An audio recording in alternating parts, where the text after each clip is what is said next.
Hello tout le monde, j'espère que vous allez bien. Alors aujourd'hui, je vais vous parler de voyage.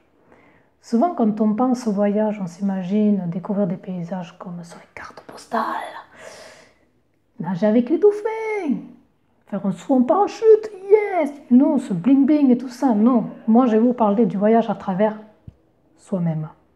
Pour moi c'est ça le vrai voyage, c'est lorsque l'on voyage à travers soi-même, lorsque l'on se découvre, qu'on apprend à se connaître, qu'on gagne en confiance et en estime, c'est ce qui m'a apporté jusqu'à présent. Je voyage depuis bientôt 3 ans et vous savez, avant que je parte en Australie, j'étais le genre de personne très timide, introvertie, qui n'osait pas aller vers les gens, qui avait peur du regard, du jugement, peur de l'échec. Je restais toujours dans mon petit coin, là, mode marmotte. Et Et puis, quand je suis arrivée en Australie, je ne parlais pas un mot d'anglais.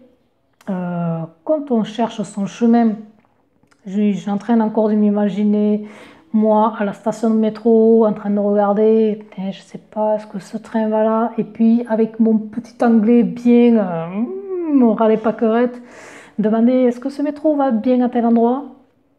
Il faut avoir du courage, il faut sortir les tripes. Et c'est ça, le vrai voyage, c'est pouvoir sortir de sa zone de confort. Ça permet aussi de répondre à des questions profondes parce que j'avais des questions que je ne savais pas, que j'arrivais pas à répondre. Et puis le fait d'avoir voyagé, d'avoir ressenti les choses m'a permis de répondre à certaines questions qui, après d'autres questions, sont arrivées et répondre à ces nouvelles questions. En gros, on avance, on grandit.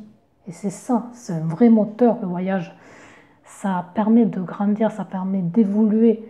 Et puis surtout, ne plus avoir peur de l'échec, parce que quand on voyage, on est en mode débrouillarde, système D. Vous voyez, on se débrouille comme on peut. On est dans un nouveau pays, une nouvelle culture, beaucoup de choses différentes. Mais je peux vous dire, je suis en Asie et les choses sont complètement différentes comparées à la France. Du coup, on s'adapte.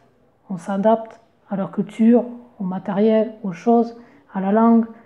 Du coup, on sort de sa zone de confort et on avance et on n'a plus peur de l'échec parce qu'on se dit c'est pas grave, c'est un échec.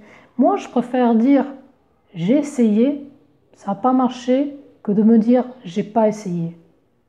Vous voyez où je veux en venir? Parce que le fait de dire j'ai pas essayé, ben, ça a un goût quand même un peu plus amer au fond et on se dit ah, vous voyez, c'est pas grave, essayez. Et c'est ça qui est bien parce qu'on a tendance à vouloir essayer, à vouloir aller toujours plus loin. Et c'est ça qui est bien pour moi dans le voyage. Et c'est ce qui m'a permis de vivre d'autres expériences, des expériences hors du commun, de grandir en même temps et d'être plus enrichissante.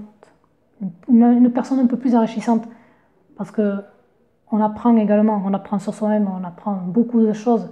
Et c'est ça qui est réellement bien dans le voyage. C'est que ça répond à nos questions et en plus on grandit et on avance. Alors si tu es une personne qui se pose des questions, que malgré tes recherches sur YouTube ou dans les livres de développement personnel ou autres, ou même en posant les questions à tes amis, tu n'as pas eu tes réponses, les vraies réponses que tu souhaites avoir, je te recommande de prendre ton sac à dos et de partir à l'aventure. Voilà, bon, je ne te demande pas de partir comme moi, l'autre bout du monde, même si le pays t'attire, vas-y, let's go, on n'a qu'une vie.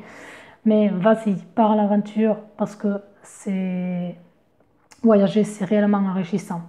Par contre, il faut qu'il y ait un sens pour toi, non pas pour moi ou pour la personne que tu suis sur Instagram ou sur Facebook. Il faut qu'il ait un sens pour toi. Alors, let's go. N'oublie pas que toute personne ordinaire comme vous et moi peut faire des choses extraordinaires. À bientôt.